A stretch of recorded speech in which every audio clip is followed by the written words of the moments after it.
Hello everyone, my name is Owen Fleming. I'm going to be talking to you about the United States beef industry's response to COVID-19.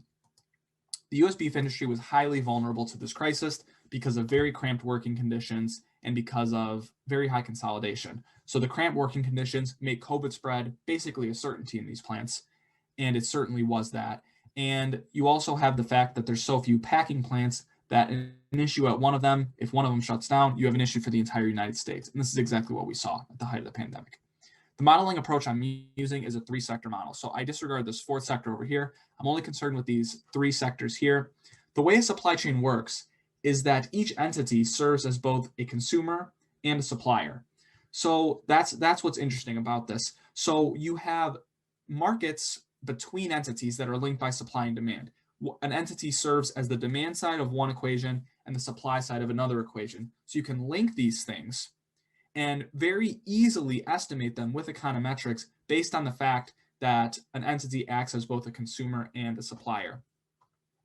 That's just a little bit about how supply chain works, but essentially what my research was interested in is the effect of local COVID spread on beef prices as well as US-wide COVID spread. So you have two differing, and that's very important, they're different effects. One of them is the effect of local COVID spread, which is near a packing plant. Remember, there's so few packing plants that it's very easy to look at local COVID spread, and it's also very different than United States-wide COVID spread because you're looking at so few places where there are a packing plant. So you have the effect of US-wide spread, which is imposing additional costs on retailers, while you have local COVID spread, which is imposing an additional cost on packing plants. Retailers are everywhere in the United States, so they are affected by US-wide COVID spread. Processors are only in a select few counties. They are only affected by COVID spread in those counties. There's also the effects of consumer panic and stay-at-home orders, which I should bring your attention to. This is beef shortage search interest. You can see it peaks here. Okay, so what happened? The retail price went up, wholesale price went up, farm price went down. That's what happened. This graph is just illustrating that.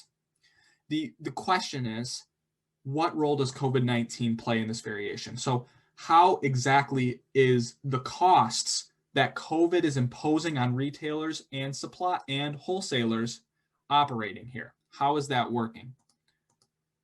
And we use econometrics to estimate this. So this is the supply and demand equations for each sector, each entity in the supply chain. Because of the fact that they serve on both sides, you can cancel these things out, and it allows for a very easy estimation here, and a very powerful one too.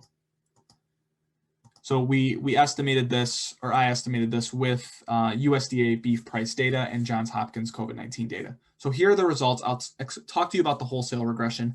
The wholesale regression stood on a pedestal of its own. All of the regressors were very significant. And frankly, this is the sector that we're interested in, because you can see, look at the price jump here in the wholesale sector. So we are interested in why is this such an enormous jump? Sure enough, it's mostly due to local COVID spread, as you would expect. But the takeaway and the interesting thing of this research, which sort of confirms the modeling approach that was employed, was that, remember, these markets are linked. So US-wide COVID spread, which impacts retailers as a whole, has the effect of reducing wholesale beef prices, which counteracts the effect of local COVID spread increasing wholesale beef prices. Why does that happen? It happens because when retailers are exposed to greater costs to providing beef, to supplying beef, they demand less input. So, if your local Kroger had additional costs due to COVID, right, they did not see a profit incentive in supplying beef, so they purchased less input, reducing their demand for wholesale beef and therefore depressing wholesale prices. Now, of course, wholesale beef prices went up. The reason is because local spread was so much greater than US-wide spread. So this is just confirming our expectations about how a supply chain operates. Now, there are some strange dynamics here. For instance, the retail and farm sectors, I didn't talk about the farm sector too much, but the retail and farm sectors were much less responsive to shocks than the wholesale sector, perhaps indicating that there was an issue in competition in those sectors, being that the wholesale sector is less competitive.